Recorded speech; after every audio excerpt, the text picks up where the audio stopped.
Good morning, students.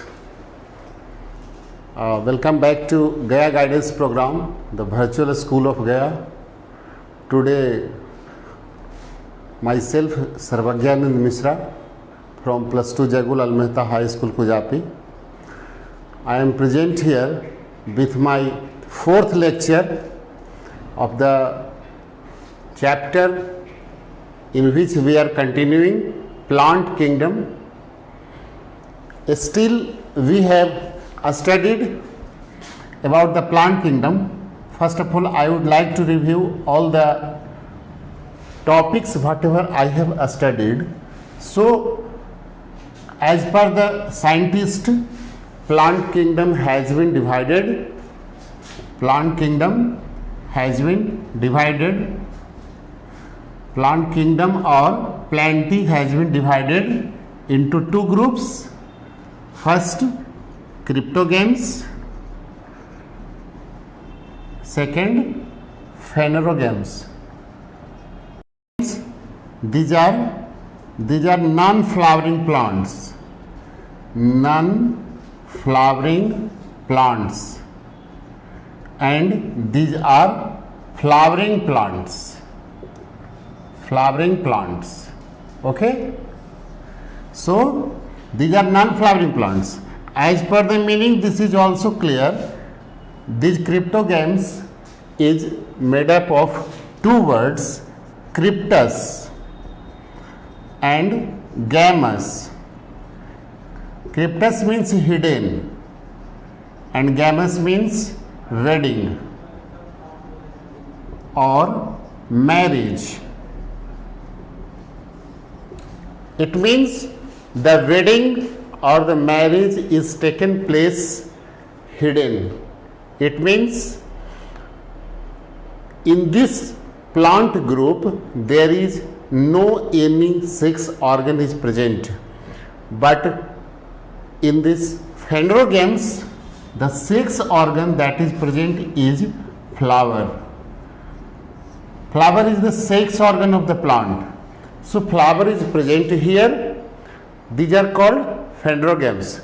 Cryptogames is divided into three groups: Thallophyta, Bryophyta and Pteridophyta.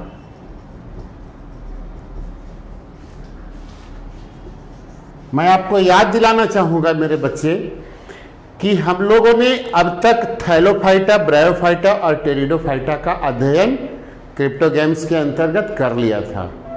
इसके बाद जो flowering plants है, phanerogams है, इसको बेटा दो ग्रुप में बांटा जाता है। पहला जो ग्रुप है इसको हम लोग जिम्नोस्पर्म के नाम से जानते हैं। Gymnosperm, here Gymnus means naked and sperma means seed, naked seeded plants. All those plants, those comes under this group are of naked seeded. So we have already studied about gymnosperm plants. But the second group is angiosperm. The second group is angiosperm. Angiosperm. Here this is also made up of two words, angion and sperma. Angion means covered and sperma means seed. So angiosperm के अंतर्गत बेटा जितने भी plants आते हैं, सारे के सारे प्लांट्स जो होते हैं उनमें जो सीड बनता है वो सीड कवर्ड होता है, सीड कोट के अंतर्गत कवर्ड होता है, इसीलिए इसको हम एंजियोस्पर्म के नाम से जानते हैं। ठीक है, तो हमारे अध्ययन के हिसाब से हम लोगों ने थैलोफाइटा में एल्गी का अध्ययन किया था। थैलोफाइटा में एक बार आपको रिकैप करा दे रहे हैं, एल्गी का अध्ययन किया था। ब्रायोफाइटा में अध्ययन कर लिया था हम लोगों ने लिवरवर्ट का, हॉर्नवर्ट का। टेरिडोफाइटा में हम लोगों ने अध्ययन कर लिया था ढेर सारे फर्न्स का, जिसको 4 ग्रुप में बांटा गया था। जिम्नोस्पर्म का भी अध्ययन कर लिया। आज हम लोगों का जो अध्ययन का विषय है वो है एंजियोस्पर्म। ठीक है, तो हम एंजियोस्पर्म में चलते हैं। कुछ बातें आपसे हम ये शेयर करना चाहेंगे बेटा कि जो अभी तक हम लोग अध्ययन कर रहे थे, तो अध्ययन करने में कुछ बिंदुओं के ऊपर हम चर्चा करते थे। जैसे कौन से वे बिंदु होते थे कि हैबिटाट क्या है, प्लांट्स कहाँ पाए जाते हैं, प्लांट का स्ट्रक्चर क्या है, उसका न्यूट्रिशन का मोड क्या है, और फिर उनका रिप्रोडक्शन क्या है, और फिर उनका इकोनॉमिक इंपॉर्टेंस क्या है। 5 बिंदुओं पे हम चर्चा करते थे बेटा। एक है हैबिटाट, मतलब उसका आवास। दूसरा क्या है, उसका स्ट्रक्चर, यानी प्लांट का स्ट्रक्चर। और तीसरा जो विषय है वो है उसका न्यूट्रिशन, यानी पोषण। और चौथा वो विषय है उसका, इसको हम लोग कहते हैं रिप्रोडक्शन। और जो 5वां विषय पे हम लोग डिस्कशन करते हैं वो है उसका इकोनॉमिक इंपॉर्टेंस। ठीक है, इकोनॉमिक इंपॉर्टेंस। तो इन्हीं 5 बिंदुओं पे हम चर्चा करते हैं। एंजियोस्पर्म्स के जो प्लांट्स होते हैं, इन प्लांट्स में जितने भी सीड होते हैं वो कवर्ड है। जितने भी प्लांट्स हैं वो सारे के सारे प्लांट्स फ्लावर बियरिंग प्लांट्स हैं। सब में फूल पाए जाते हैं, सभी पौधों में फूल पाए जाते हैं। और जो फूल होता है वो उसका जननांग होता है, यानी कि लैंगिक जनन के लिए जो आवश्यक जननांग, जो सेक्स ऑर्गन चाहिए, वो उसका फ्लावर होता है। तो हैबिटाट में सबसे पहले आवास, हैबिटाट यानी कि आवास। तो ये एंजियोस्पर्म्स के पौधे बहुतायत जगहों में पूरे पृथ्वी पर पाए जाते हैं, ये कॉमन बात है। और आप देखते हैं जैसे आपके अगल बगल में जितने भी छोटे से लेकर के बड़े तक के पौधे जो भी हैं, चाहे तीनों ग्रुप के पौधे, चाहे वो हर्बेसियस हो, शाकीय पौधा हो, या फिर झाड़ीदार पौधे हो, या फिर बड़े बड़े पौधे जैसे ट्रीज हैं, ये सभी इसके अंतर्गत हो सकते हैं। ठीक है, तो ये तमाम जो पौधे होते हैं, इन सभी पौधों में जिनमें कि फूल फल सभी लगते हैं, ऐसे पौधों को हम एंजियोस्पर्म के अंतर्गत रखते हैं और ये सभी जगहों पर पाए जाते हैं। दूसरा, अगर हम उसके स्ट्रक्चर की बात करते हैं, तो जो एंजियोस्पर्मिक प्लांट्स के जो स्ट्रक्चर होते हैं बेटा, इसमें क्या है कि रूट होता है, स्टेम होता है, ठीक है, लीफ होता है। ये सभी वेल डेवलप्ड होते हैं, वेल डेवलप्ड होते हैं, अच्छी तरीके से डेवलप्ड होते हैं। रूट डेवलप्ड होते हैं, टैप रूट सिस्टम हो सकता है, एडवेंटिशियस रूट सिस्टम हो सकता है, दोनों रूट सिस्टम इसमें हो सकता है। अब जो टैप रूट सिस्टम होता है बेटा, वो कहाँ होता है? टैप रूट सिस्टम जो होता है वो डाइकोट में हो सकता है, और जो मोनोकॉट है उस मोनोकॉट में हम एडवेंटिशियस रूट सिस्टम देखते हैं। चूंकि एंजियोस्पर्म को 2 ग्रुप में बांटा गया है, एक मोनोकॉट और दूसरा डाइकॉट, यानी एक दाल वाला और 2 दाल वाला, एक बीजपत्री और 2 बीजपत्री, द्विबीजपत्री। तो रूट, स्टेम और लीफ। अब स्टेम जो इसमें होंगे वो स्टेम में क्या होगा या रूट में क्या होगा? इसमें भास्कुलर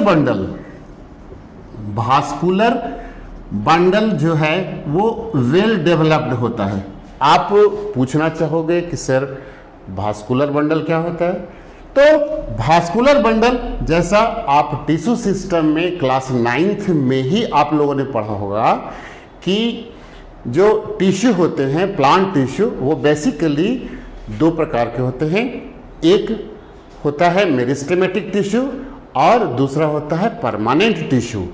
तो मेरिस्टेमेटिक टिश्यू वह होता है जो हमेशा जीवन पर्यंत उसमें विभाजन होते रहता है। और जो दूसरा है वो है परमानेंट टिश्यू। परमानेंट टिश्यू में दो प्रकार के टिश्यू होते हैं। एक टिश्यू जो होता है वो सिंपल परमानेंट टिश्यू होता है और दूसरा जो होता है वो कॉम्प्लेक्स परमानेंट टिश्यू होता है। सबसे पहले थोड़ा सा रिकैप करा देते हैं। टिश्यू दो प्रकार के हो गए। पहला जो हो गया वो हो गया हमारा मेरिस्टेमेटिक टिश्यू, मेरिस्टेमेटिक टिश्यू, और जो दूसरा हो गया वो हो गया परमानेंट टिश्यू। ठीक है, परमानेंट टिश्यू। दूसरा टिश्यू हो गया बेटा परमानेंट टिश्यू और पहला हो गया मेरिस्टेमेटिक टिश्यू। परमानेंट टिश्यू में दो प्रकार के होते हैं। एक होता है सिंपल परमानेंट टिश्यू और दूसरा होता है complex permanent tissue. Simple permanent tissue तीन प्रकार के होते हैं। एक होता है पैरेनकाइमा, दूसरा होता है कोलेनकाइमा और तीसरा होता है स्क्लेरेनकाइमा। तो इस प्रकार के तीन प्रकार के टिश्यू सिंपल परमानेंट टिश्यू होते हैं। अब जो कॉम्प्लेक्स परमानेंट टिश्यू है बेटा ये दो प्रकार के होते हैं। एक हो गया जाइलम और दूसरा होता है फ्लोएम। हिंदी में हम जाइलम को दारू उत्तक कहते हैं और फ्लोएम को एधा के नाम से जानते हैं। ठीक है, अब थोड़ा सा जाइलम और फ्लोएम के विषय में हम ये कहना चाहेंगे कि आखिर जाइलम और फ्लोएम को कॉम्प्लेक्स परमानेंट टिश्यू क्यों कहा गया। थोड़ी सी बात इस पर हम ध्यान में लाते हैं कि आखिर जाइलम और फ्लोएम को कॉम्प्लेक्स परमानेंट टिश्यू क्यों कहा जाता है। यहाँ पे चूंकि जाइलम जो है वो अपने चार कंपोनेंट्स के मिलने से बना है, जिसमें ट्रैकिड, वेसेल्स, जाइलम पैरेनकाइमा और जाइलम स्क्लेरेनकाइमा। तो ये चार प्रकार के अपने कंस्टिट्यूएंट के मिलने से बना है, इसलिए जाइलम को हम लोग कॉम्प्लेक्स टिश्यू के नाम से जानते हैं। दूसरा जो हमारा टिश्यू है वो है कॉम्प्लेक्स टिश्यू, वो है फ्लोएम। ये फ्लोएम जो है बेटा ये भी चार प्रकार के कंस्टिट्यूएंट के मिलने से बना है। पहला फ्लोएम पैरेनकाइमा, दूसरा फ्लोएम स्क्लेरेनकाइमा और तीसरा सीव ट्यूब्स और चौथा जो होता है वो है हमारा कंपेनियन सेल्स। ठीक है, तो ये कॉम्प्लेक्स परमानेंट टिश्यू हो गए फ्लोएम और जाइलम। याद रखना जाइलम जो है और फ्लोएम ये दोनों कॉम्प्लेक्स परमानेंट टिश्यू है। तो फ्लावरिंग प्लांट में एंजियोस्पर्म के अंतर्गत हम जो रूट और स्टेम का जो स्ट्रक्चर देखेंगे बेटा, तो रूट और स्टेम के स्ट्रक्चर में इन कॉम्प्लेक्स परमानेंट टिश्यू के उपस्थित होने की पूरी संभावना नहीं बल्कि पूरी की पूरी एकदम यथार्थता है कि वहाँ उपलब्ध होंगे। ठीक है, तो ये इसका स्ट्रक्चर है रूट का। लीफ जो इसमें हो सकते हैं बेटा वो दोनों हो सकते हैं, जैसे मोनोकॉट है तो पैरेलल वेनेशन हो सकता है, डाइकॉट जो है इसमें रेटिकुलेट वेनेशन हो सकता है।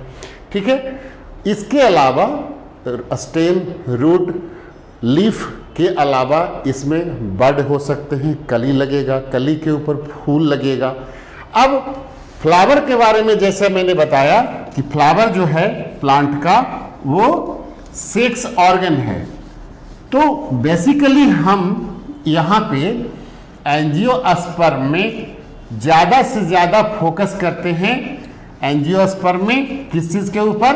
प्लांट्स का जो फ्लावर है, फ्लावरिंग प्लांट में जो फ्लावर है यहाँ एंजियोस्पर्म में, उसी के ऊपर हम फोकस करते हैं ज़्यादा से ज़्यादा। तो इसमें जो फ्लावर है वो दो प्रकार के हो सकते हैं। एक हो सकता है फ्लावर ऐसा जिसमें दोनों सेक्स ऑर्गन उपस्थित हो, तो वो उसको हम लोग मोनोसियस के नाम से जानते हैं।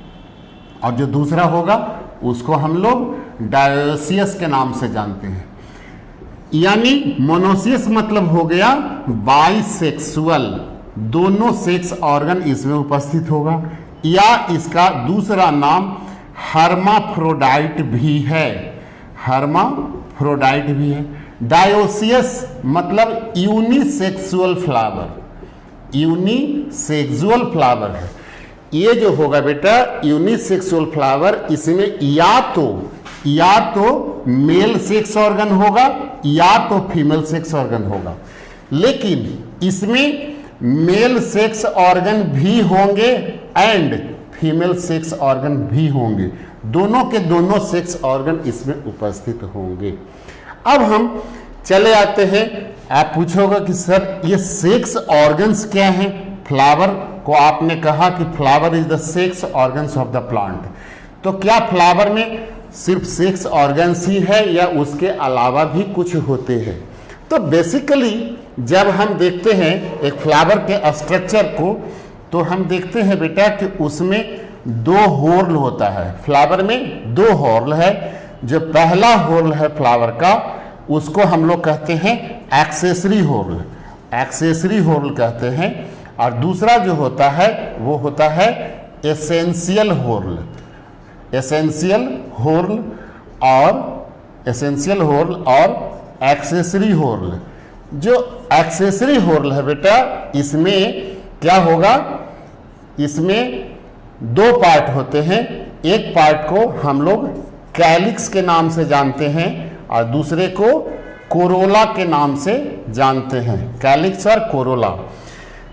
कैलिक्स जो है वो पूरी संरचना का नाम है, उसमें जो उसका यूनिट होता है उस यूनिट को हम लोग सेपल्स कहते हैं, और कोरोला में जो यूनिट होता है उस यूनिट को हम लोग पेटल के नाम से जानते हैं। जेनरली जो सेपल्स होते हैं वो ग्रीन होते हैं, उसकी स्ट्रक्चर कप लाइक हो सकती है या डिसेक्टेड हो सकता है, लेकिन जो पेटल है ये जनरली कलर्ड होता है। और कलर्ड होने के कारण ये क्या करते हैं कि इंसेक्ट्स को अपनी तरफ आकर्षित करते हैं, अपनी तरफ अट्रैक्ट करते हैं, जो बाद में प्लांट्स में पॉलिनेशन के लिए रिस्पॉन्सिबल होते हैं। जो एसेंशियल होर्ल है बच्चे, इसमें दो ग्रुप है। एसेंशियल होर्ल में मतलब दो पार्ट इसका होता है। एक पार्ट जो है उसको हम लोग एंड्रोसियम के नाम से जानते हैं और दूसरे पार्ट को गाइनोशियम कहते हैं। एंड्रोसियम और गाइनेशियम। एंड्रोसियम जो है इसका मेल सेक्स ऑर्गन है और गाइनेशियम जो है वो फीमेल सेक्स ऑर्गन है। तो जो एंड्रोसियम है इसका भी ठीक इसी तरह से जैसे कैलिक्स और कोरोला का यूनिट होता है, कैलिक्स का यूनिट हो गया सेपल और कोरोला का यूनिट होता है पेटल, उसी तरीके से एंड्रोसियम का जो यूनिट होता है इसके यूनिट को हम लोग स्टामिन के नाम से जानते हैं, और जो गाइनेशियम है इसके यूनिट को हम लोग पिस्टिल या कार्पेल के नाम से जानते हैं। पिस्टिल या कार्पेल, यहाँ स्टामिन हो गया, यहाँ पे पिस्टिल या कार्पेल हो गया। अब एंड्रोशियम और गाइनेशियम में भी थोड़ा सा हम लोग देखेंगे कि ये किस से मिलकर बना है। यहाँ पे देखते हैं कि जो एंड्रोसियम है यानी जो मेल पार्ट है सेक्स ऑर्गन, फ्लावर का जो मेल सेक्स ऑर्गन है, मेल सेक्स ऑर्गन एंड्रोसियम है। ये एंड्रोसियम जिसका यूनिट स्टामिन है, ये दो पार्ट के मिलने से बना है। एक पार्ट इसमें है एंथर, एंथर यानी परागकोश, और दूसरा जो होता है ये होता है इसका दूसरे पार्ट जो होता है वो है इसका फिलामेंट, एंथर और फिलामेंट होता है। ठीक इसी तरीके से जो गाइनोसियम है, गाइनोसियम जो फीमेल पार्ट है, इसका फीमेल पार्ट, इसका यूनिट है पिस्टिल। ये जो है वो 3 पार्ट के मिलने से बना है।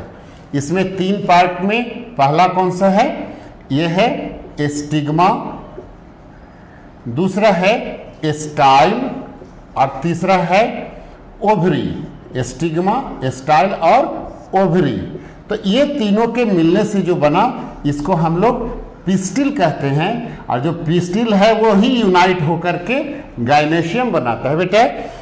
ठीक इसी तरीके से यहाँ पे जो एंथर है और जो फिलामेंट है, ये दोनों यूनाइट होकर के स्टामेन बनाते हैं, यानी मेल सेक्स ऑर्गन बनाते हैं। और यही स्टामेन का जो ग्रुप है उसको हम लोग एंड्रोशियम कहते हैं। ये नर जनन तंत्र हो गया, यानी मेल रिप्रोडक्टिव सिस्टम हो गया। इस सिस्टम को हम लोग एंड्रोशियम कहेंगे।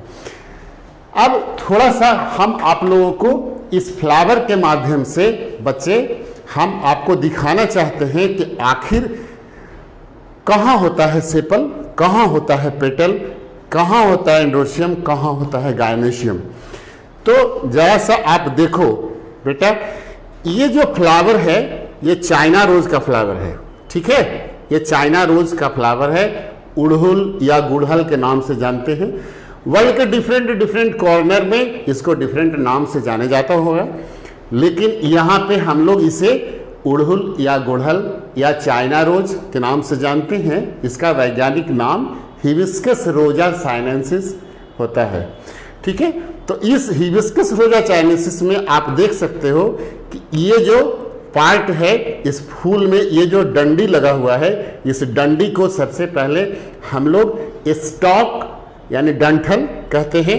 लेकिन फ्लावर के लिए जब ये डंठल है तो इसी डंठल को हम लोग पेडीसेल के नाम से जानते हैं, ठीक है ना। क्या बोलेंगे बेटा, पेडीसेल। इसको बोलेंगे कि ये पेडीसेल है, पेडीसेल। और पेडीसेल के ऊपर तुम देख सकते हो, थोड़ा सा इसको इनलार्ज करके देखना, इसको देख सकते हो कि ये जो पार्ट है यहाँ पे, ये देखो मैंने एक तोड़ दिया, ये तोड़ दिया। ये जो पार्ट है ऐसा, ये जो पार्ट है ऐसा, ठीक है।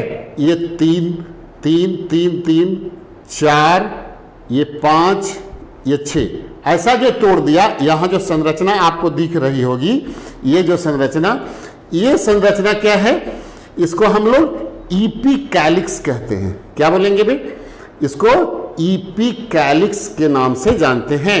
अब फिर इस ईपीकैलिक्स वाले संरचना के ऊपर तुम देख सकते हो बेटा कि यहाँ एक कप लाइक स्ट्रक्चर, हरा वाला स्ट्रक्चर बना हुआ है, ठीक है। हरा वाला जो स्ट्रक्चर है ये कप लाइक स्ट्रक्चर है। इस कप लाइक स्ट्रक्चर को हम लोग सेपल कहते हैं, इसको हम लोग सेपल बोलेंगे।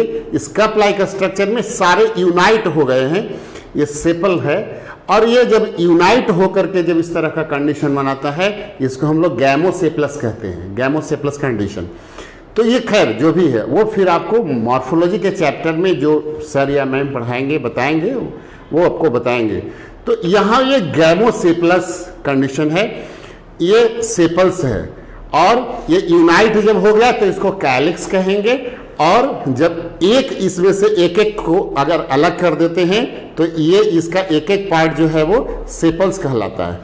अब इसके बाद इसको अगर हम सेपल्स को हटा देते हैं तब हमको यहाँ पे जो दिख रहा है, ये कौन सा पार्ट दिख रहा है, ये जो रेड कलर का जो पार्ट दिख रहा है, इसमें ये जो रेड कलर का पार्ट है, ये रेड कलर का पार्ट जो है ये सारा अलग अलग है, बिल्कुल अलग है। सब नीचे से ज्वाइंट जरूर है लेकिन सब अलग अलग पार्ट है।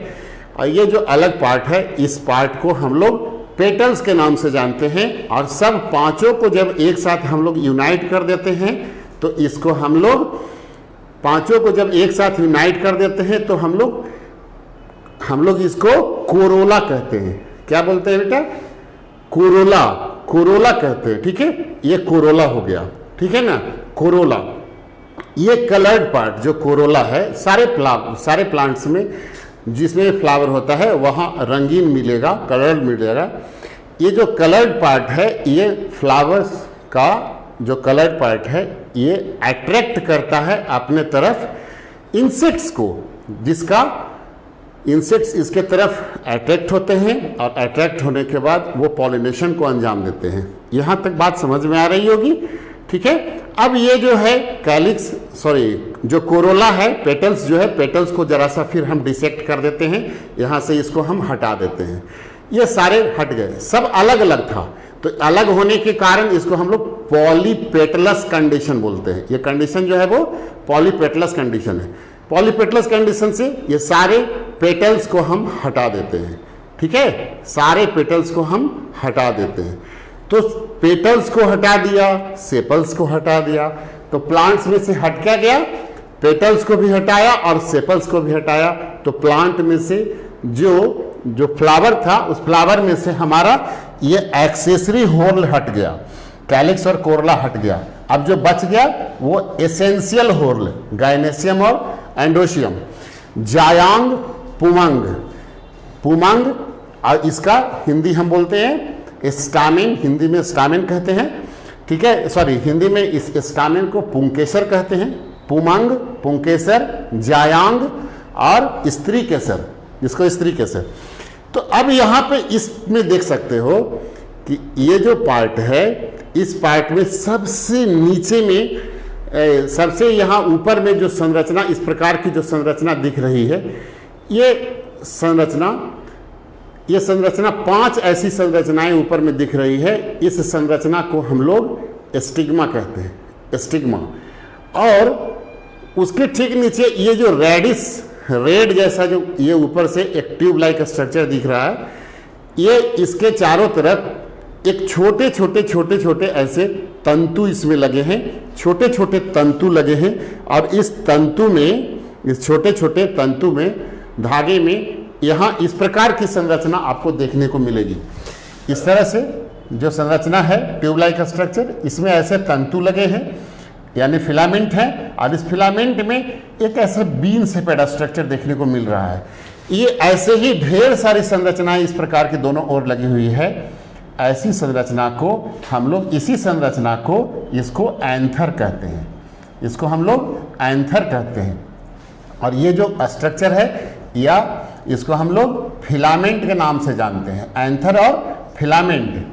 तो एंथर और फिलामेंट जो दोनों है, दोनों को मिलाकर के हम लोग स्टामिन कहते हैं, ठीक है, स्टामिन हो गया। अब जरा सा इसमें हम और आगे चलेंगे, आपको ये दिखाना चाहते हैं कि एक्चुअली इसमें गायनेशियम का पोर्शन कहाँ है।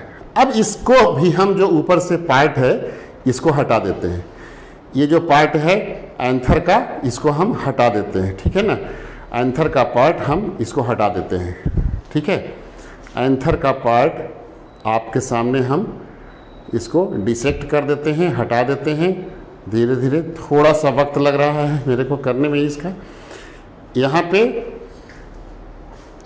जो ये पार्ट है एंथर का, इसको हम हटा दे रहे हैं, ठीक है।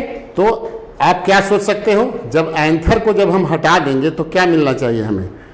एंथर को जब हम हटा देंगे तो हमको क्या मिलना चाहिए, क्या बचेगा मेरे पास। एंथर, एंथर को हटा दिया, फिलामेंट को हटा दिया, तो एंथर और फिलामेंट जब हट गया तो बचा क्या मेरे पास, जो शेष बच गया वो बच गया गायनेशियम। क्या बच गया, गायनेशियम बच गया, गायनेशियम, ठीक है ना, गायनेशियम बच गया। अब ये देखो, यहाँ पे इस प्रकार का जो संरचना हमको देखने के लिए मिलेगा, इस संरचना को यहाँ से हमने पूरा इसको एंथर को हटा दिया, ठीक है। ये पूरा एंथर जो है यहाँ से हट गया। अब ये जो एंथर हट गया, इसके बाद जो शेष बच गया, इस शेष संरचना को हम लोग, यहाँ जो हट गया, इसमें 3 संरचनाएं शेष बच गई। शेष संरचना जो 3 बच गई, उसमें 3 ही चीज है। क्या है, स्टिग्मा, स्टाइल और ओवरी। स्टिग्मा, स्टाइल और ओवरी, ठीक है। तो आप देख सकते हो, ये जो संरचना है ऊपर में जो दिख रही है, ये संरचना, ये स्टिग्मा हो गया। ये ऊपर से जो व्हाइट वाली जो ट्यूब लाइक स्ट्रक्चर आ रही है। ये जो स्ट्रक्चर है ये स्टाइल है, और नीचे में यहाँ जो संरचना दिख रही है ये संरचना जो है वो ओवरी है। इसका स्ट्रक्चर कुछ इस प्रकार से है, इस प्रकार से इसका स्ट्रक्चर है, आपको दिखाना चाहते हैं हम। देखो, स्टिग्मा, स्टाइल और ओवरी। गायनेसियम का स्ट्रक्चर पिस्टिल, स्टिग्मा, स्टाइल और ओवरी। ये ऊपर से इस प्रकार की संरचना आ रही है। यहाँ इस प्रकार की जो संरचना दिख रही है 5, ये जो संरचना है ये स्टिग्मा, ये स्टिग्मा है, और ये जो संरचना आ रही है ये स्टाइल है, और नीचे आकर के जो स्वोलेन पार्ट है, जो फुला हुआ पार्ट है, ये जो रेसेप्टिकल के ऊपर है, ये जो पार्ट है ये हमारा क्या है, ये ओवरी है, ये ओवरी है। तो स्टिग्मा, स्टाइल और ओवरी ये तीनों को मिला करके हम लोग पिस्टिल कहते हैं, इसको पिस्टिल की संज्ञा देते हैं, ठीक है ना। तो ये हमारे पास पिस्टिल यानी जो फीमेल रिप्रोडक्टिव पार्ट है वो हमारे हाथ में फ्लावर का, यहाँ पे चाइना रोज का दिख रहा है। ठीक इसी प्रकार की संरचना सारे प्लांट्स में आपको देखने के लिए मिलेगा, ठीक है ना। तो ये संरचना है। अब थोड़े से ध्यान ले जाते हैं इसके बारे में डिटेल। अभी हम लोग थोड़ा सा अपना ध्यान इस ओर ले जाएंगे, थोड़े से डिस्क्रिप्शन के ऊपर। जैसा मैंने बताया आपको कि जो एंजियोस्पर्म्स के प्लांट्स हैं ये फ्लावरिंग प्लांट्स हैं, क्योंकि इनमें रिप्रोडक्टिव ऑर्गन्स जो होते हैं वो इसके स्पेशल स्ट्रक्चर हैं और उन्हें हम फ्लावर्स कहते हैं, ठीक है। These are called flowering plants as the reproductive organs are born on the special structures called flowers. Reproductive, जैसे बताया बच्चों कि जो इसके रिप्रोडक्टिव ऑर्गन्स हैं फ्लावर्स के ऊपर बॉर्न करते हैं। ये फ्लावर है, फ्लावर के ऊपर अभी आपको डिसेक्शन में मैंने बताया कि फ्लावर है, फ्लावर में 2 सेक्स ऑर्गन्स इसके, स्टामिन और पिस्टिल, दोनों जो सेक्स ऑर्गन है इसके फ्लावर के ऊपर निकलते हैं। तो ये स्ट्रक्चर है इसका flower. The ovules are enclosed in ovaries, ovules are enclosed in ovaries and hence the seeds are found within fruits. Angion means covered, sperma means seed. Ovules are enclosed within ovary. Ovules जो हैं इनके ये कहाँ होते हैं?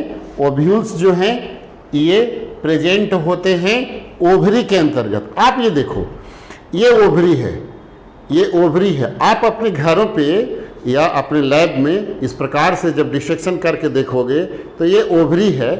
इस flower को जब डिसेक्ट किया मैंने तो नीचे से ये ओवरी निकला। इस ओवरी को जब ऐसे कट करोगे तो यहाँ पे इसमें कुछ ग्रैन्युलर स्ट्रक्चर मिलेगा, कुछ ग्रैन्युलर स्ट्रक्चर, दाने दाने जैसी संरचना मिलेगी। ये जो दाने जैसी संरचना है, ये दाने जैसी संरचना ओव्यूल्स कहलाता है। तो ये जो दाने जैसी संरचना ओव्यूल्स हैं वो ओव्यूल्स ओवरी के अंतर्गत उपस्थित होते हैं। एक्चुअली जो ओव्यूल्स है इसी को ओव्यूल्स को हम लोग ओव्यूल्स को हम लोग मेगा स्पोरेंजियम के नाम से जानते हैं। मेगा स्पोरेंजियम, जिसको हम लोगों ने जिम्नोस्पर्म में मेगा स्पोरेंजियम कहा था, वही यहाँ पे ओव्यूल्स के नाम से जाना जाता है। इस ओव्यूल्स के अंतर्गत फीमेल गैमेटोफाइट डेवलप करता है और वहाँ पे एग होता है जो फर्टिलाइज किया जाता है। Vascular tissues are well developed, xylem vessels and phloem, sieve tubes and companion cells are present. Flowers, the reproductive structure may be bisexual or unisexual, and plants may be monoecious or dioecious. All these topics I have already discussed with you. Stamens are the male sex organs of the flower. Each stamen has 2 parts, a filament and anther. An anther contains 4 microsporangia. An anther contains 4 microsporangia where microspore mother cells become differentiated.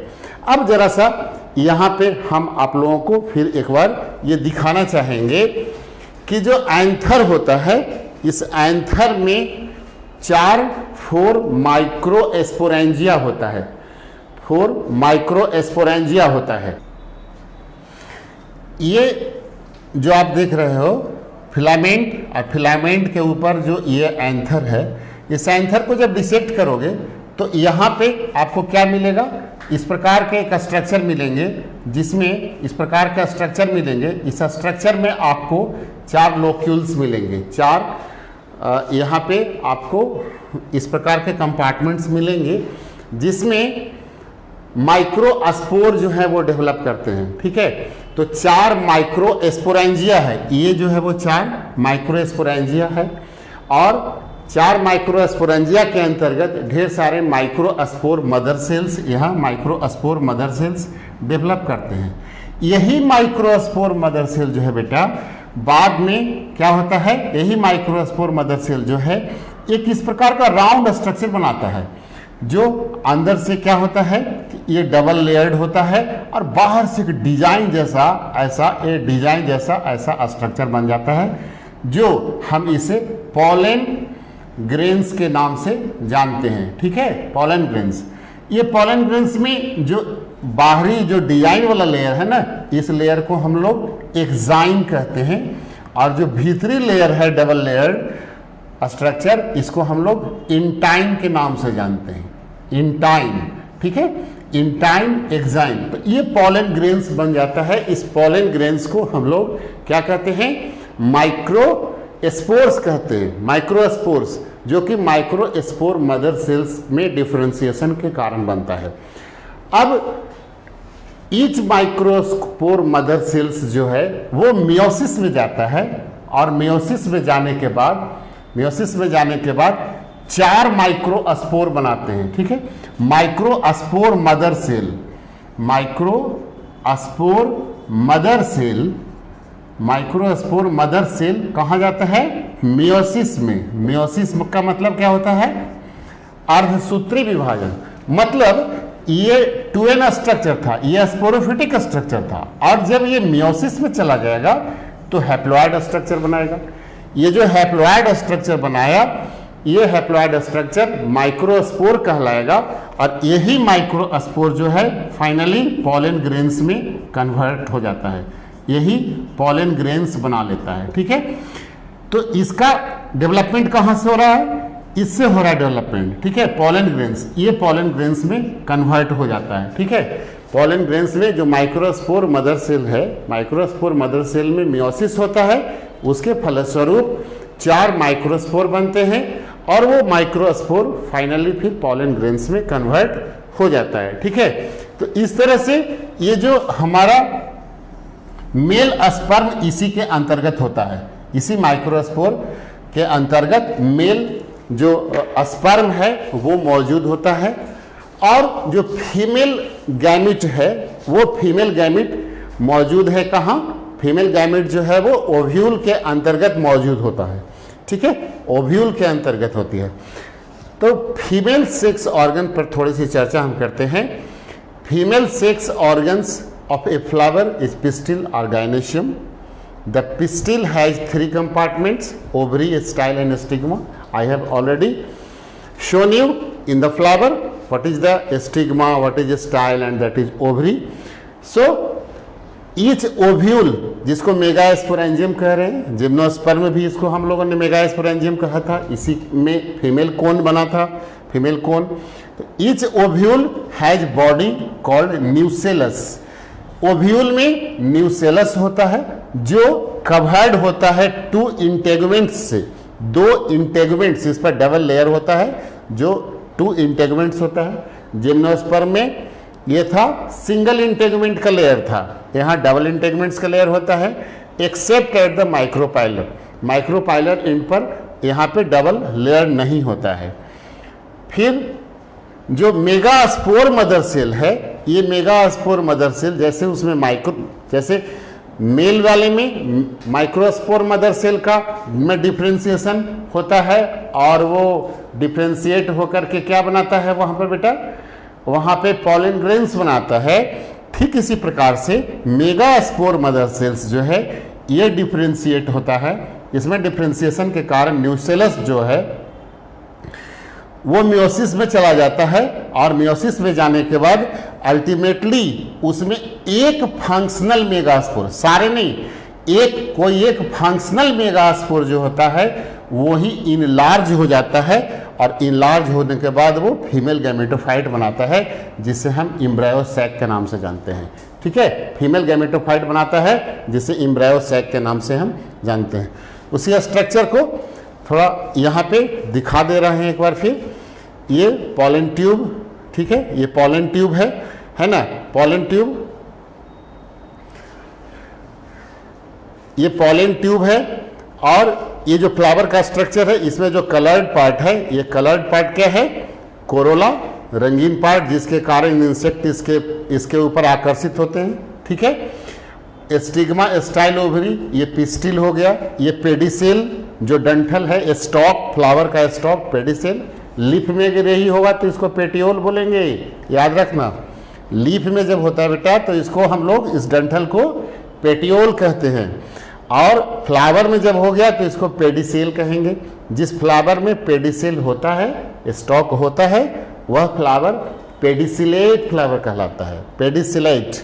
ठीक है, pedicel है। इसके ऊपर एक thalamus बन रहा है, receptacle thalamus बन रहा है। यहाँ पे हरा वाला जो स्ट्रक्चर है ये सेपल, ठीक है, सेपल कंबाइंड हो गया तो कैलिक्स बन गया। ये जो कलर्ड पार्ट है पेटल, जब कंबाइन हो जाएगा, ये जो पेटल है, पेटल जब कंबाइन हो जाता है तो कोरोला कहलाता है। ठीक है। और इसमें जो पार्ट बीच में आप देख रहे हो, सॉरी, ये जो पार्ट देख रहे हो, ये सभी जो येलो येलो ऐसा जो दिख रहा है, येलो इसलिए दिखाया क्योंकि जब एंथर में डेहिसेंस होता है, एंथर जब परिपक्व होकर के फटता है तो आप देख सकते हो, इस फ्लावर में भी देखो कि यहाँ पे जो डिहाइस हुआ, डिहाइस होने के बाद ये येलो जैसा हो गया, इसीलिए इसको येलो कलर में हमने दिखाया। ठीक है, येलो कलर में।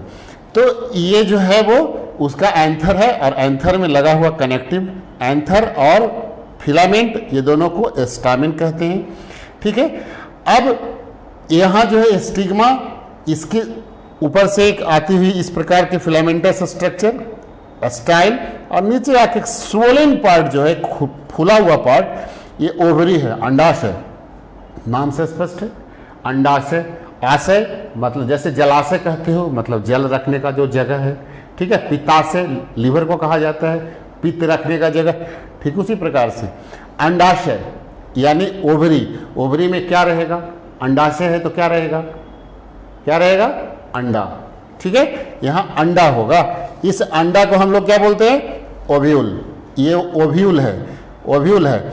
ये अंडा इसमें रहेगा, तो सॉरी, अंडा रहेगा। और ये अंडा कहाँ रहता है, इस ओव्यूल के अंतर्गत। ओव्यूल जो है वो मेगास्पोरेंजियम है। और इधर से आ गया माइक्रोस्पोर, किससे, पॉलन ग्रेन्स से, पॉलन ग्रेन्स से माइक्रोस्पोर, और यहाँ हो गया मेगास्पोर। ठीक है, मेगास्पोर। अब ये दोनों का फ्यूजन होगा। इस स्ट्रक्चर को थोड़ा और आगे देखो तो ज़्यादा समझ में आएगा। ठीक है, ये देखो क्या हो गया, an embryo sac contains the egg apparatus consisting of 1 female gamete and 2 synergids, 3 antipodal cells and opposite end, at the opposite end, and 2 polar nuclei in the central cell. Later the 2 polar nuclei fuses to form a diploid secondary nucleus. इस बात को समझो, देखो इस figure के माध्यम से हम समझ सकते हैं कि यहाँ पे बातें क्या हुई कि जो एम्ब्रायो है, एम्ब्रायो सैक है, वो एम्ब्रायो सैक जो है वो 7 सेल्ड स्ट्रक्चर है। उसमें 7 कोशिकाएं हैं, 7 कोशिकाएं, जिसमें एक कोशिका क्या है, एग एपरेट, उसमें 7 कोशिकाएं हैं और एक एग एपरेटस है। 7 कोशिकाओं में क्या है, 2 सिनर्जिड, काउंट करना, 2 सिनर्जिड हो गए, 3 एंटीपोडल सेल्स, तो 3 और 2 5, और 2 कौन सा हो गया, पोलर न्यूक्लियाई, 2 पोलर न्यूक्लियाई, तो 3 2 5, 2 3 5 और 2 7, 7 सेल का यह स्ट्रक्चर है। और उसी में एक होगा, एक कौन होगा, एक सेल होगा। तो इस तरह से टोटल मिलाकर के उसमें 8 सेल होते हैं। ठीक है, टोटल मिलाकर के 8 सेल होते हैं। यहां पे थोड़ा सा देखने का, समझने का कोशिश करो। ठीक है, इसी स्ट्रक्चर को हम दिखाना चाहते हैं। ये हमारा एम्ब्रायो सैक है। इस एम्ब्रायो सैक में क्या मिल रहा है देखने को, यहां पे देखो, यहां पे सिनर्जिड और एग सेल, 2 चीज नजर आ रहा है। ये बीच में जो सेल है, बीच में जो सेल है, ये थोड़ा सा और इनलार्ज करके देखो, ये जो बीच में सेल है बेटा, इस सेल को हम लोग एग सेल कहते हैं। ये हैप्लॉइड है, एग सेल हैप्लॉइड है। इसके दोनों तरफ सिनर्जिड्स है और बीच में, यहां बीच में इस एम्ब्रायो सैक में जो बीच का जो स्ट्रक्चर है, ये बीच का स्ट्रक्चर, इसमें 2 न्यूक्लियस है। ये दोनों न्यूक्लियस सेंट्रल न्यूक्लियस या पोलर न्यूक्लियाई के नाम से जानते हैं। और 3 न्यूक्लियस इधर है, सॉरी 3 सेल्स इधर है जो एंटीपोडल सेल्स के नाम से जानते हैं। ठीक है, तो 3 यहां, 2 यहां, 5 और 2 यहां, 7, 7 सेल्स विथ एग। ठीक है, 7 सेल्स विथ एग, ये स्ट्रक्चर है हमारा, ये एम्ब्रायो सैक का। अब होता क्या है यहां पर कि जब हम इसमें बताया मैंने कि ये जो सेंट्रल सेल है ना, ये दोनों सेंट्रल सेल ज्वाइन हो जाएगा और ज्वाइन होकर के दोनों सेंट्रल सेल क्या है, ये डिप्लॉयड न्यूक्लियस बना लेता है, 2n बन जाता है, ये 2n बन जाता है। और अब यहां से जो पॉलन ग्रेन्स है, ये फ्लावर है, फ्लावर में आप यहां देखो एंथर है, एंथर, और ये है हमारा क्या चीज, ये हमारा है, ये स्टिग्मा है, एंथर स्टिग्मा। तो हम पॉलिनेशन में जानते हैं कि ट्रांसफर पॉलन ग्रेन्स का एंथर से जब स्टिग्मा पर हो जाता है तो इस प्रोसेस को हम लोग पॉलिनेशन कहते हैं। Means transfer of pollen grains from anther to stigma is called pollination. तो जब पॉलिनेशन होता है तो यहाँ जो पॉलन ग्रेन्स है, पॉलन ग्रेन्स में एक ट्यूब डेवलप करता है। ये पॉलन ग्रेन्स है, पॉलन ग्रेन्स ऐसे देखो स्ट्रक्चर दिखाया गया पॉलन के बनने का, ये पॉलन ग्रेन है। अब पॉलन में क्या है, ये देखो पॉलन ग्रेन्स का स्ट्रक्चर है, पॉलन ग्रेन्स के स्ट्रक्चर में यहाँ ये एक ट्यूब सेल्स है, बाहर में जनरेटिव सेल्स है। अब इसमें क्या होता है, इसका जब डेवलपमेंट होता है तो डेवलपमेंट होने के बाद इसमें 2 सेल्स बनते हैं, और जो दोनों सेल्स हैं, दोनों स्पर्म सेल्स हैं, इसमें जब डेवलपमेंट हो रहा है, किसमें, हमारा पॉलन ग्रेन्स में, जब पॉलन ट्यूब का डेवलपमेंट हो रहा है तो उस पॉलन ट्यूब के माध्यम से ये डाउन कर रहा है, नीचे आ रहा है। किसमें आ रहा है, नीचे, ये नीचे आएगा। नीचे आने के बाद स्टाइल के माध्यम से, ये ऊपर में स्टिग्मा था, स्टिग्मा के ऊपर ट्रांसफर हुआ पॉलन ग्रेन्स, पॉलन ग्रेन्स में जर्मिनेशन हुआ, जर्मिनेशन के बाद पॉलन ट्यूब बना, पॉलन ट्यूब जो है वो ट्रांसफर हो रहा है और नीचे आ रहा है बेटा। ये नीचे आके, नीचे आने के बाद ये जो एंडोस्पर्म था, एंडोस्पर्म के नीचे से यहाँ से इंटर करता है। जब नीचे से आकर के जब इंटर करता है तो याद रखना कि 2 स्पर्म कितने हैं, नंबर ऑफ स्पर्म 2 है, हमारे पास 2 है। तो एक जो है यहाँ आने के बाद इसका स्ट्रक्चर मैंने तुम्हें दिखाया, बताया कि यहाँ एक एग सेल है, तो 2 में से एक जो है वो एग सेल के साथ ज्वाइन हो जाता है। तो जब एक सेल के साथ ज्वाइन हो जाएगा तो एक सेल भी हैप्लॉइड था, और एक इधर से ये आया, ये भी हैप्लॉइड, तो हैप्लॉइड मिलकर के फिर से डिप्लॉइड हो गया। और दूसरा जो स्पर्म था वो चला गया सेंट्रल न्यूक्लियस के पास, और सेंट्रल न्यूक्लियस के पास जाकर के यहाँ फिर से ज्वाइन हो गया। तो जब यहाँ ज्वाइन हुआ तो ये ज्वाइन होकर के, चूंकि 2n पहले से था, सेंट्रल न्यूक्लियस या पोलर न्यूक्लियस जो भी कहते हैं उसको, तो ये पोलर न्यूक्लियस 2n था और एक और उससे जाकर के मिल गया तो ये 2n और n मिलकर के हो गया 3n, यानी ये ट्रिप्लॉइड न्यूक्लियस बन गया। तो यहाँ डिप्लॉइड न्यूक्लियस और यहाँ ट्रिप्लॉइड न्यूक्लियस हो गया। तो चूंकि फर्टिलाइजेशन का प्रोसेस आप यहाँ देखो, एक बार यहाँ हुआ और एक बार यहाँ हो रहा है। यहाँ पे इस प्रोसेस को हम लोग क्लास 9th 10th में भी पढ़े हम लोग, इसको सीनगैमी कहते हैं। ये जो जाइगोट फॉर्मेशन हो रहा है ये सीनगैमी हो गया, और ये जो है इंडोस्पर्म जो बनेगा पोलर न्यूक्लियाई, जो ट्रिपल एन हो गया ये इंडोस्पर्म, यही न्यूट्रिटिव टिश्यू बनेगा। तो यहाँ ट्रिपल एन बना, तो चूंकि 2 बार फ्यूजन यहाँ पे होने का काम हो रहा है, इसलिए इसको हम लोग डबल फर्टिलाइजेशन के नाम से जानते हैं।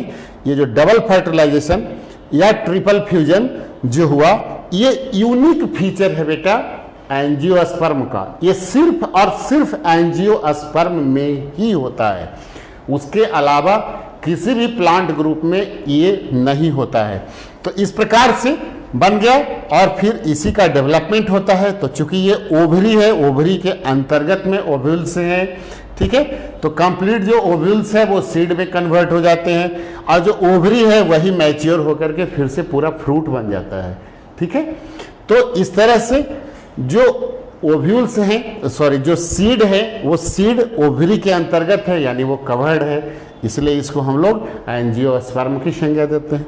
बाद में जब सीड है, सीड में जर्मिनेशन होगा तो जर्मिनेशन होकर के एक नए प्लांट्स का स्ट्रक्चर हो सकता है, इस तरह से बन सकता है। तो this is the life cycle, actually this is the life cycle. यहाँ पे यही हम दिखाने का आपको प्रयास कर रहे थे। कुछ और बातें इससे संबंधित जो देख सकते हैं आप,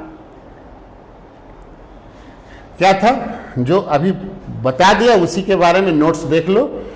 fertilisation and development of seed and fruits, pollen grains are brought to the surface of stigma, stigma के सरफेस पे ऊपर लाया गया of the pistil during pollination, pollination के दौरान।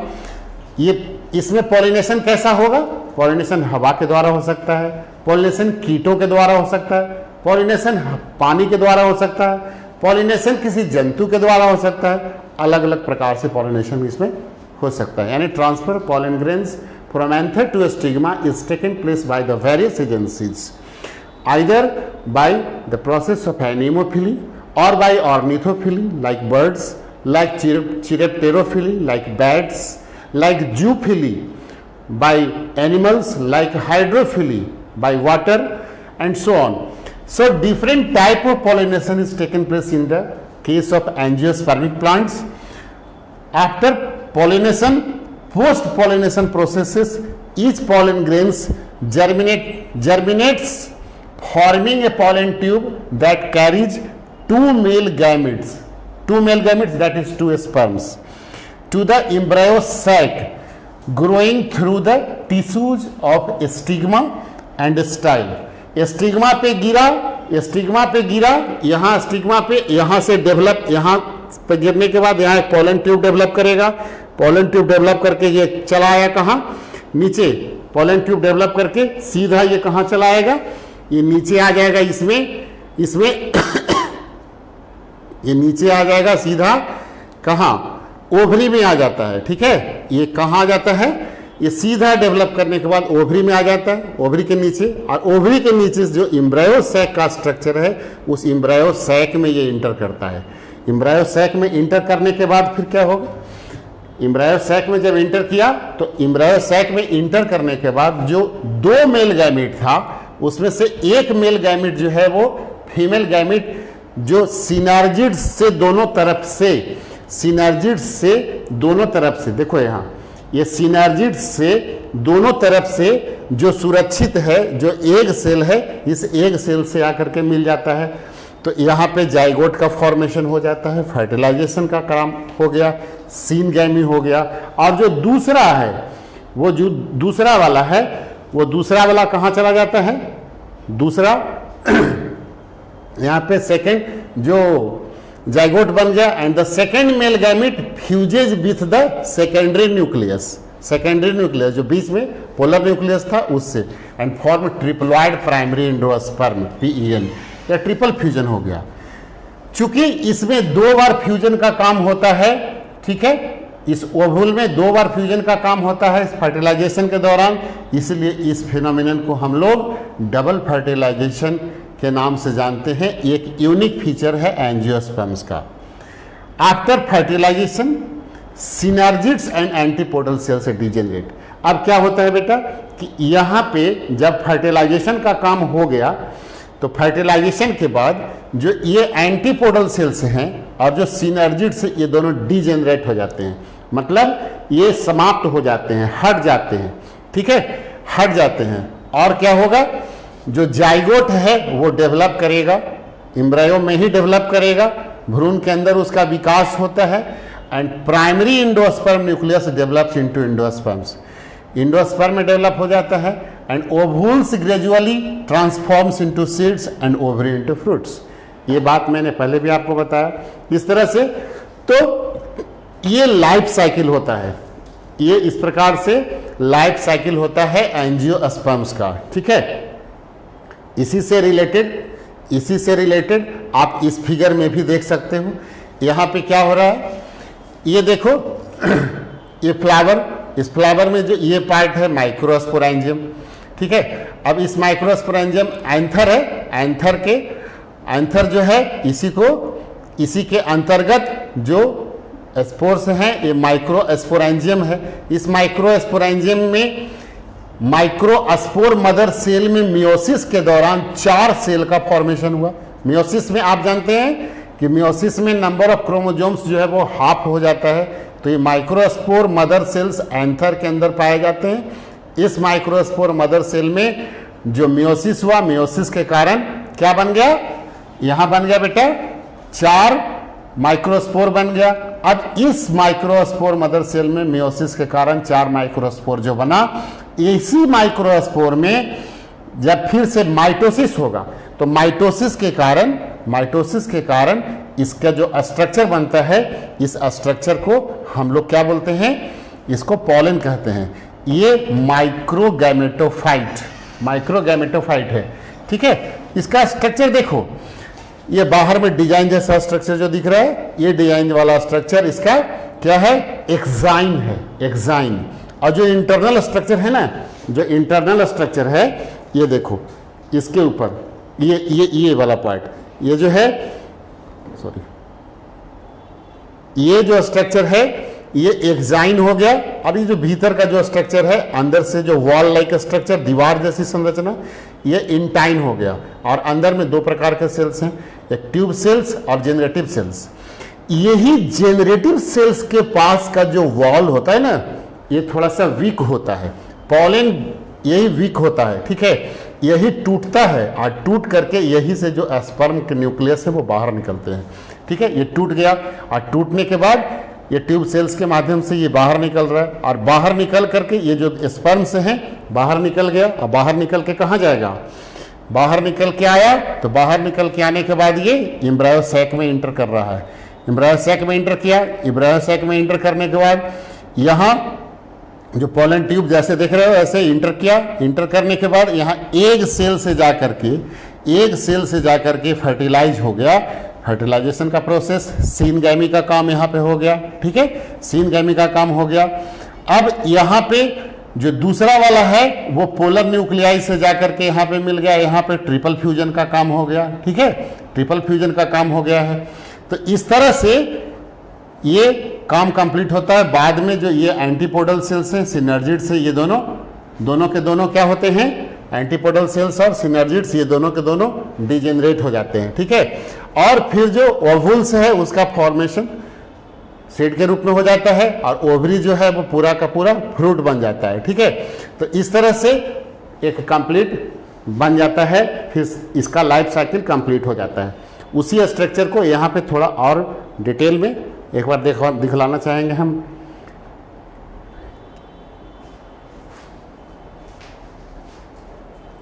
ये देखो, ये हमारा एम्ब्रायो सैक का क्लियर पिक्चर है।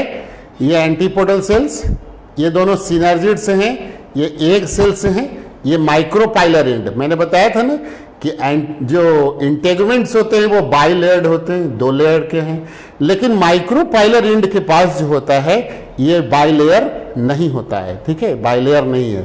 तो इस यहाँ पे जो सिनर्जिड्स हैं और ये एग सेल्स हैं, इसी एग सेल से फिर वो फर्टिलाइजेशन होता है। ये इंडोस्पर्म है, इस ये जो पोलर न्यूक्लियाई है, पोलर न्यूक्लियाई से यहाँ पे ट्रिपल एन बनता है, ये जो इंडोस्पर्म बन जाता है, प्राइमरी इंडोस्पर्म, बाद में इंडोस्पर्म बन जाता है।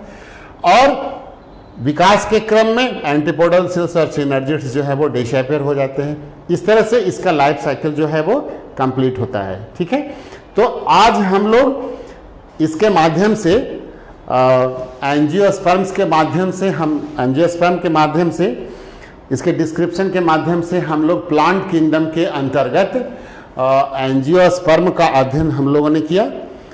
तो प्लांट किंगडम में जो क्रिप्टोगैम्स और फेंड्रोगैम्स, क्रिप्टोगैम्स में तीनों पार्ट हम लोगों ने पढ़ लिया। थैलोफाइटा में एल्गी, ब्रायोफाइटा में दोनों structure, liverwort, hornwort, moss, pteridophyta में पढ़ लिया फर्न्स के बारे में। और फिर इधर आकर के हम लोग जिम्नोस्पर्म में स्ट्रक्चर का अध्ययन कर लिया, उसका इसमें अध्ययन कर लिया। ठीक है, और जो एंजियोस्पर्म था, एंजियोस्पर्म में जो उसका डिटेल स्ट्रक्चर है, जो उसका फ्लावर का डिटेल स्ट्रक्चर है, उसके बारे में हम लोगों ने यहाँ पे पढ़ लिया। इसमें एक बात और हम थोड़ा सा बताना चाहते हैं कि इसका स्ट्रक्चर हम लोगों ने देख लिया, इसका हैबिटेट के बारे में जान गए, इसका फिर ये क्या कहते हैं रिप्रोडक्शन भी हम लोगों ने इसके बारे में जान लिया।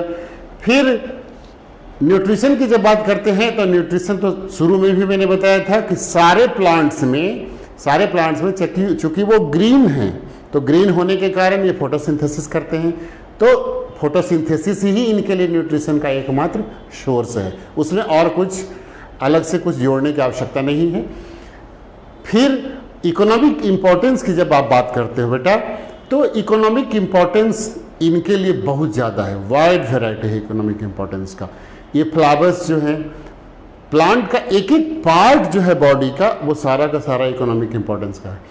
बहुत तरह के से प्लांट्स हैं, सर्वेसियस हैं, हर्बेसियस हैं, उसके बाद ट्री हैं बड़े बड़े, तो इसमें टिम्बर ये देने वाले हैं, ये स्पाइसेस देने वाले हैं, ये मेडिसिनल प्लांट होते हैं, ये हमारे गार्डन के में सजावटी पौधे के रूप में इनके इस्तेमाल किए जाते हैं।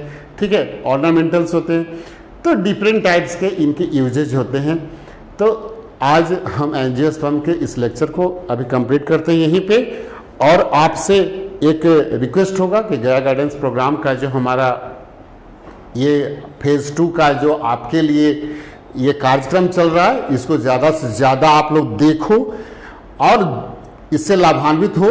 और इससे जहाँ भी आप लोगों को कहीं भी किसी प्रकार का कोई कन्फ्यूजन होता है, आप कमेंट बॉक्स में क्वेश्चन डालो, उस क्वेश्चन का हम जवाब देंगे। हम उसके बारे में आपका कंसेप्ट और क्लियर करने का कोशिश करेंगे। ठीक है, धन्यवाद।